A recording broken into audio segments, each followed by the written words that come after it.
Fala galera, mais uma aula aqui de economia industrial e hoje vamos falar aqui do capítulo 3 do livro do Kupfer, que trata de economias de escala e de escopo.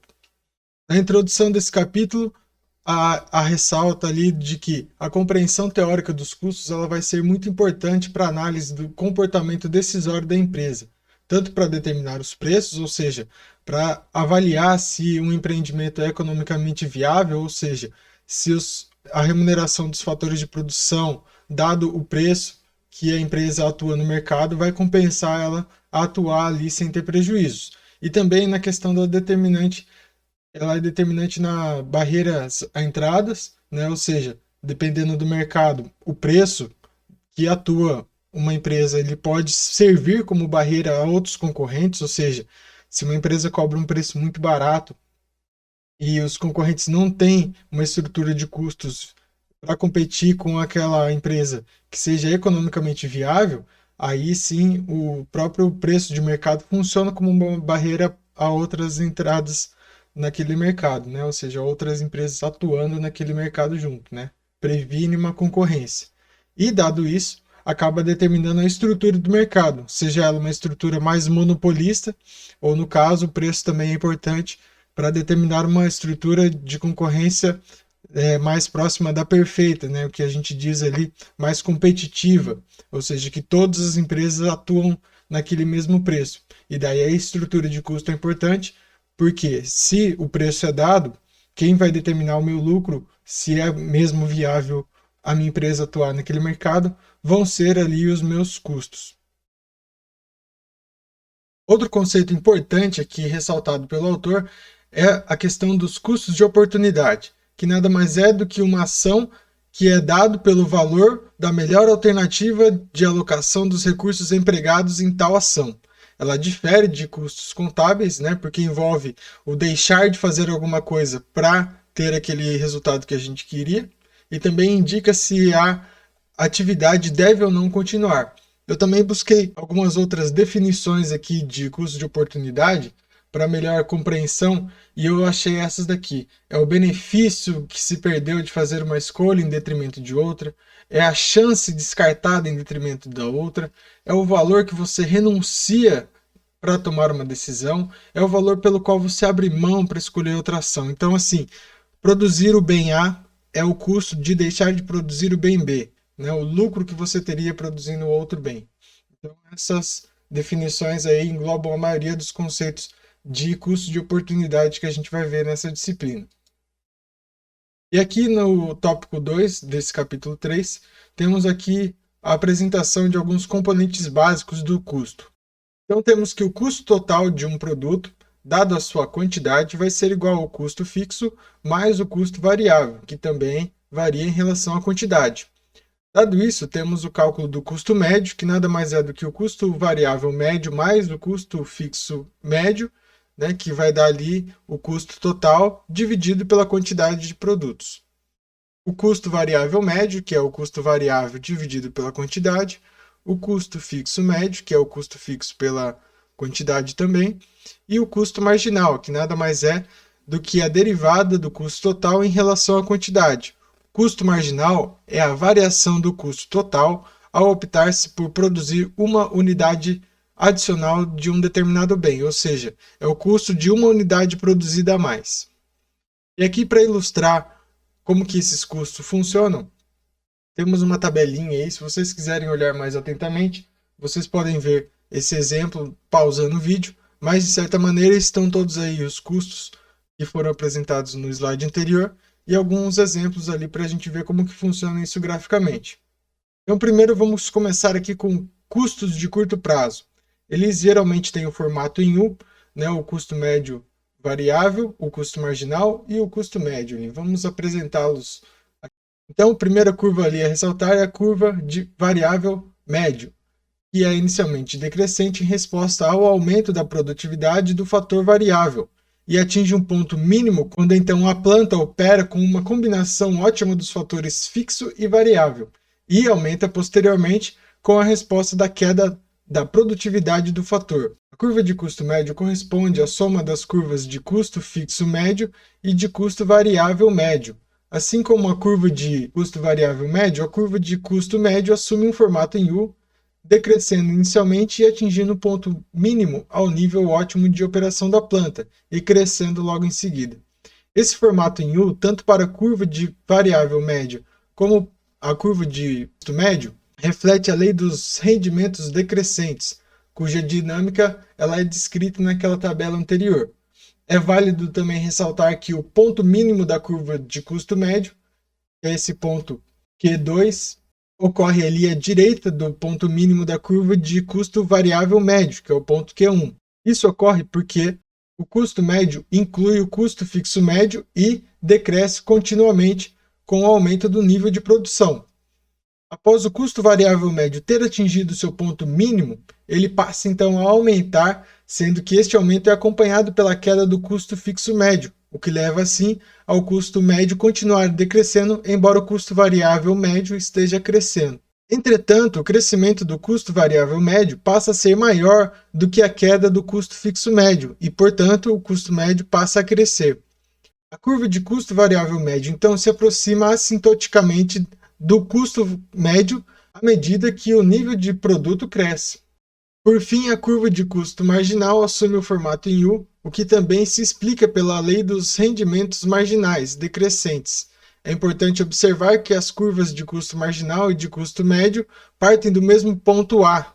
O custo variável médio é semelhante, bastando apenas modificar a notação da demonstração acima para verificar que o custo marginal é inferior ao custo variável médio quando este é decrescente e é superior ao custo variável médio quando este é crescente. A seguir, no tópico 4, temos os custos de longo prazo.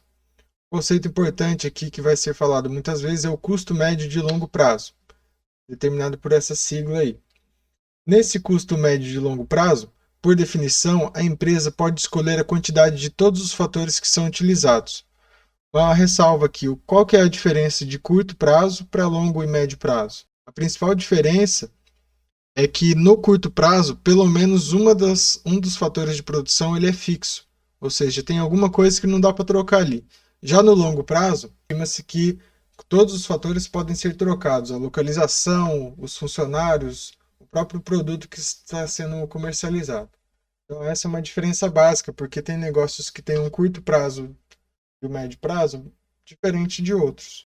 A curva de custo de longo prazo, ela pode ser considerada uma curva de planejamento, na medida que ela é uma guia para o empreendedor planejar suas decisões de expansão de produção no futuro. Os custos de longo prazo refletem as escolhas da empresa quanto às quantidades de todos os fatores podem variar. O custo médio de longo prazo também reflete o comportamento global do custo frente à variação dos fatores de produção e, portanto, ao nível do produto. E aqui a gente tem uma relação que é importante destacar. Quando a gente tem um aumento de produção e o custo médio de longo prazo se reduz, a gente tem o que a gente chama de economia de escala. Ou seja, quanto mais produtos a gente faz, menor ficam os custos. Quando esses custos são constantes, a gente vai chamar de retornos constantes à escala. E quando há um aumento da produção e também um aumento dos custos, isso significa que está acontecendo uma deseconomia de escala. É importante aqui ressaltar um conceito que vai ser bastante utilizado também, que é o de escala mínima eficiente. Esse ponto vai ser um lugar onde, na curva de custos, as economias de escala elas se esgotam, ou seja, é o melhor ponto para se produzir, que ali a gente tira o melhor do desempenho, da eficiência das nossas estruturas de custos. E aqui o primeiro exemplo que a gente tem é uma curva em formato em U, ou seja, curva média de longo prazo em formato em U. E isso daí vai refletir o tamanho ótimo da planta, ou seja, naquele onde todas as economias de escala elas são exploradas. E aqui vale ressaltar que para muitos autores, essa curva em formato em U é apenas uma curva teórica, não sendo verificada na prática, pelo menos de forma frequente. De fato, como vemos no fim desse capítulo, existe uma crescente evidência empírica que sustenta o formato da curva de média de longo prazo em L, né, mostrando ali no próximo gráfico que a gente vai apresentar. E sobre isso houve então um grande debate para questionar a validade dessa curva em formato de U. argumentou-se de um lado que as deseconomias de escalas derivadas das ineficiências gerenciais, apontadas pela teoria tradicional como responsáveis pelo aumento dos custos após o tamanho ótimo da planta, elas poderiam ser evitadas a partir da implementação de métodos modernos de gestão e gerência. Além disso, foi apontado também que mesmo se as deseconomias gerenciais de fato aparecessem para elevadas escalas produtivas, elas seriam insignificantes em relação às economias de escala, o que poderia derivar de fontes, como veremos a seguir, no nível da planta, da multiplanta ou da multiprodução, de forma que os custos totais por unidade produzida vão se manter constantes. A estrutura de custos ela determina em grande medida a estrutura de mercado. Se a escala mínima eficiente ela da planta produtiva, quando comparada com o tamanho do mercado, é uma importante medida para verificarmos quantas empresas podem operar na indústria, então quer dizer que o monopólio natural ele vai ocorrer onde é eficiente para apenas uma empresa suprir a demanda do mercado. Nesse caso, os custos totais de produção aumentariam se duas ou mais empresas operassem em vez de uma. No caso do monopólio natural, se uma estrutura de custos ela é caracterizada por economias de escala em todos os níveis da faixa relevante da produção, tendo isso da região até o ponto onde a curva de demanda de mercado cruza com a curva de custo médio de longo prazo, dessa maneira, a escala mínima eficiente da planta ela é tão grande que supre toda a demanda do mercado. As indústrias de infraestrutura são bons exemplos de monopólio natural. No Brasil, os setores de energia elétrica e telecomunicações foram desenvolvidos como estrutura de monopólio natural de propriedade estatal, e isso ocorreu em função do conceito que seria a estrutura mais eficiente para desenvolver tais setores no Brasil. A propriedade estatal era justificada em função da necessidade de altos investimentos no setor privado, que o setor privado não poderia fazer. A operação de mais de uma empresa seria, assim, ineficiente. E a seguir temos essa curva em formato em L. Na defesa da curva de custo médio de longo prazo em formato em L, muitos autores argumentariam ainda que as deseconomias de escala elas podem ser até significativas para elevadas escalas produtivas, o que resultaria de fato em um aumento do custo médio de longo prazo. Mas isso ocorreria num nível de produção tão elevado que estaria fora da área relevante de produção, podendo então, portanto, ser ignorado. As fontes de economias e deseconomias de escala citadas nesse debate empírico como responsáveis pelo aumento da produção do custo médio de longo prazo serão discutidas nos itens seguintes desse capítulo. Se ainda aceitarmos a possibilidade de uma curva de custo médio de longo prazo em formato em L, como representado nesse gráfico, é importante notar que, nesse caso, existe uma escala mínima eficiente da planta, em vez de um único tamanho ótimo da planta, como assim apresentado na curva em formato em U. A escala mínima eficiente corresponde ao nível da planta onde todas as economias de escalas possíveis são exauridas e representa, portanto, a menor quantidade de produto possível a ser obtida, de forma que o custo médio de longo prazo ele seja minimizado. Ou seja, para uma curva de custo médio de longo prazo em formato em L, para a escala mínima eficiente, a curva de custo médio de longo prazo é constante. Em relação à curva de custo médio de longo prazo em formato em L, nós temos que existem evidências empíricas que comprovam a sua existência. As deseconomias de escalas derivadas de ineficiências gerenciais, elas podem ser evitadas, então, diferente daquela curva em formato em U, quando o custo começa a subir, os caras começam a procurar ali o que está dando errado para prevenir que aqueles custos aumentem mesmo com o aumento da produção. E aí assim a gente tem uma curva em formato em L, porque ele previne algumas dessas deseconomias. Algumas deseconomias para elevadas escalas produtivas, elas podem ser menos importantes do que as economias de escalas geradas nesse processo, e também temos que as deseconomias podem ser até significativa, mas ocorreriam num nível de produção tão elevado que elas seriam até ignoradas. E por fim, alguns autores propuseram uma mescla entre as curvas de custo médio de longo prazo em formatos em U e em formatos em L, como representadas nesse gráfico.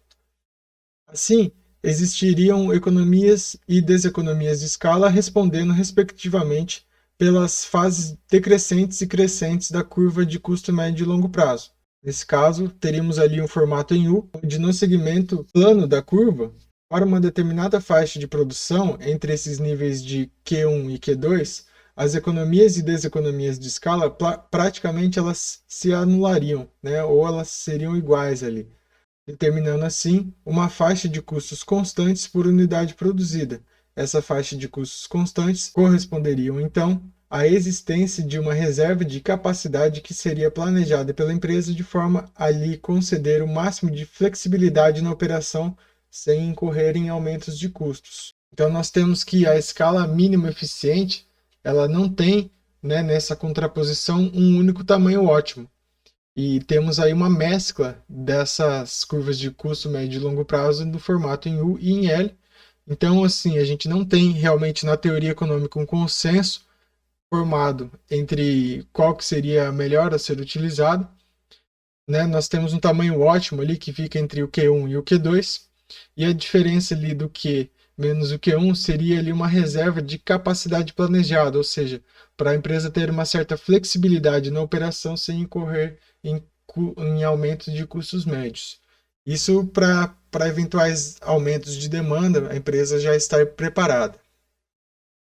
No tópico 4.1 são apresentadas algumas das fontes de economias de escalas.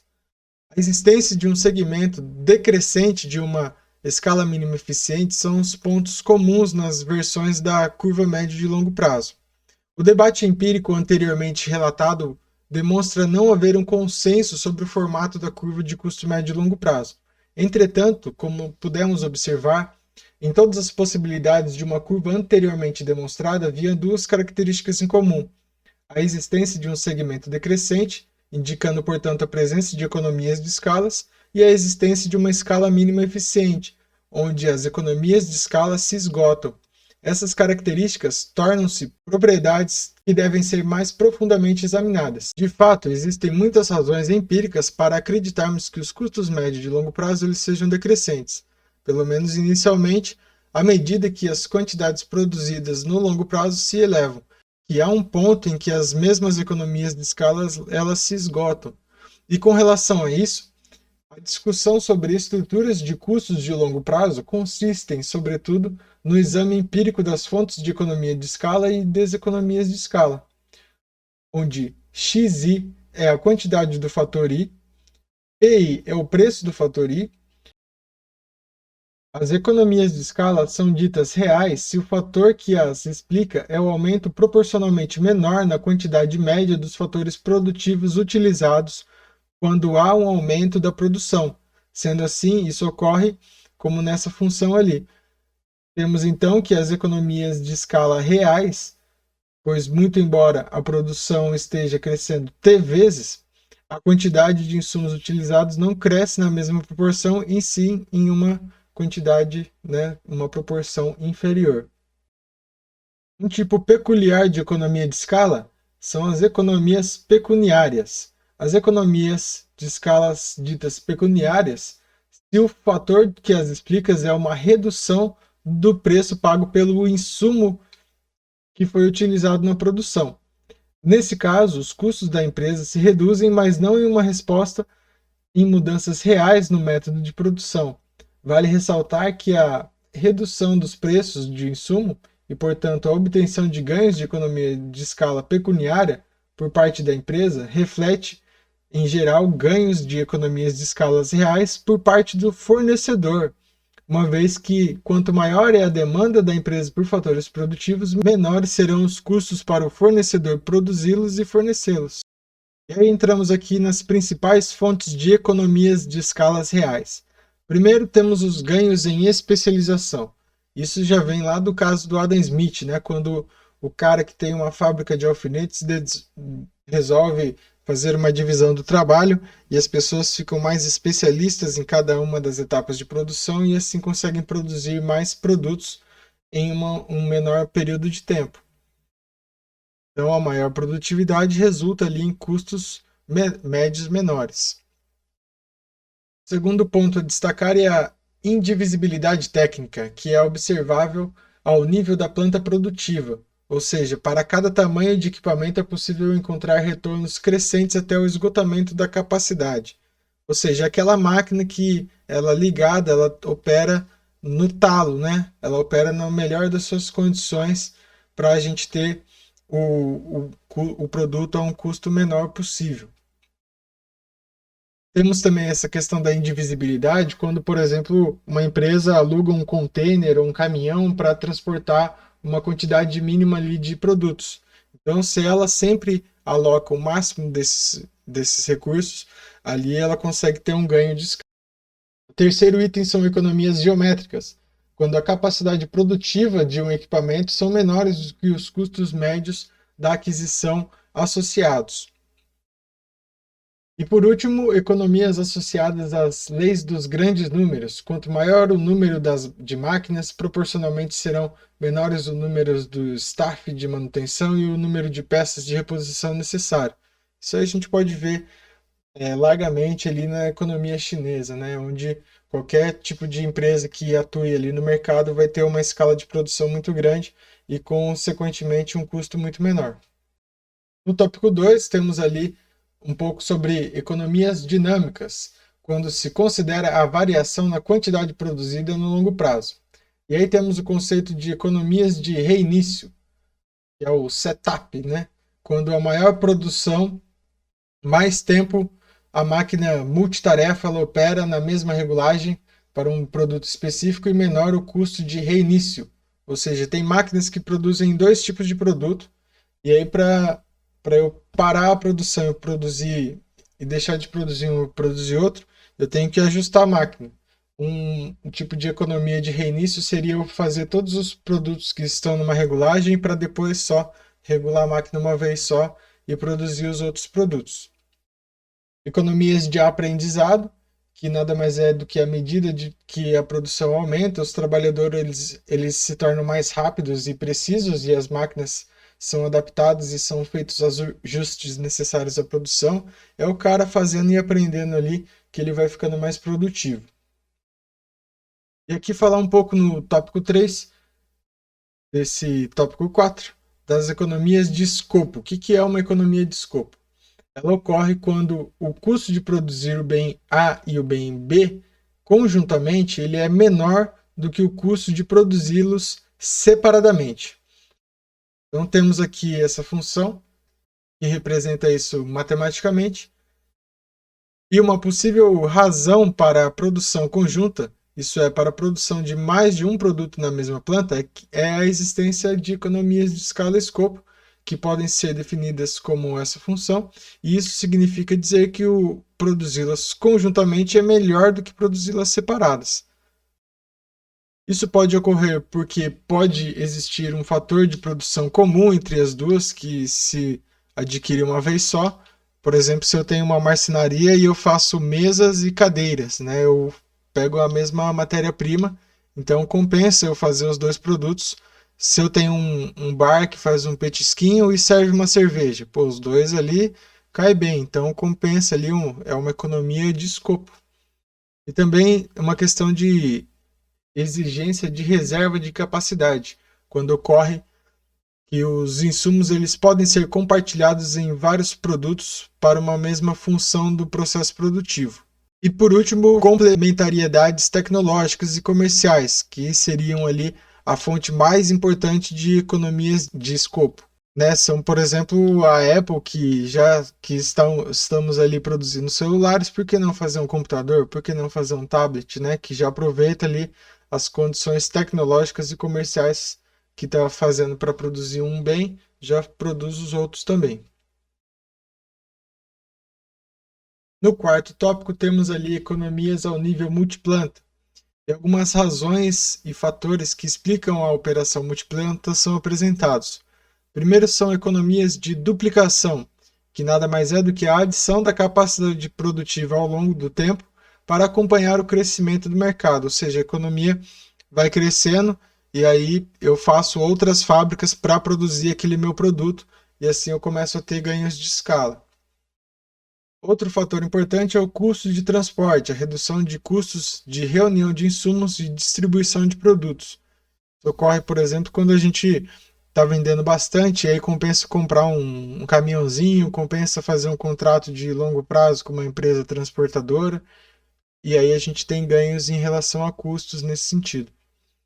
Terceiro seria um alcance da especialização, que nada mais é do que o acompanhamento de diferentes padrões de demanda e assim ter menores custos de reinício, ou seja, ter um grau de previsibilidade maior, com que isso aumente ali nossa previsão sobre os custos e quando utilizar as máquinas para que isso seja utilizado da melhor maneira possível. E por último, a flexibilização da produção, ou seja, quando ali as empresas observam que pode contribuir para uma redução dos custos quando comprados com custos referentes a uma única planta. Isso poderia ser explicado uma possibilidade da compensação produtiva, ou seja, do fluxo produtivo, entre multiplantas e da mesma empresa, no caso da ocorrência de flutuações produtivas entre elas, no caso a redução de demanda.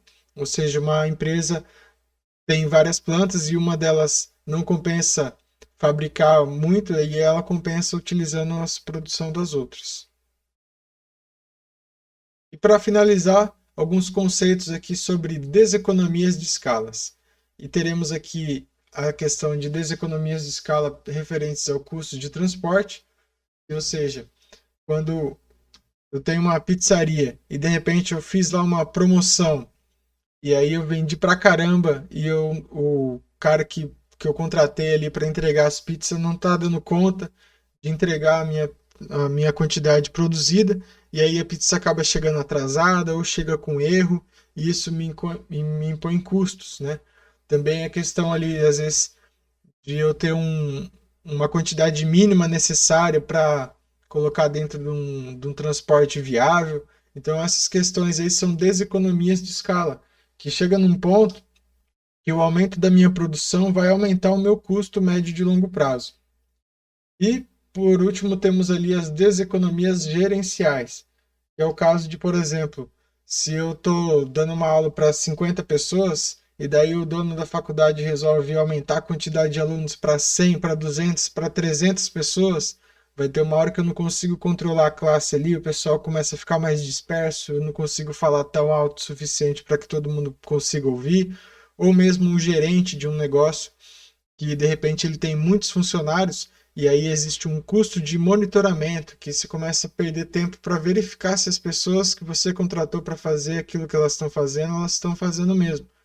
E se não está tendo ali algum certo tipo de negligência. Então foi isso, pessoal.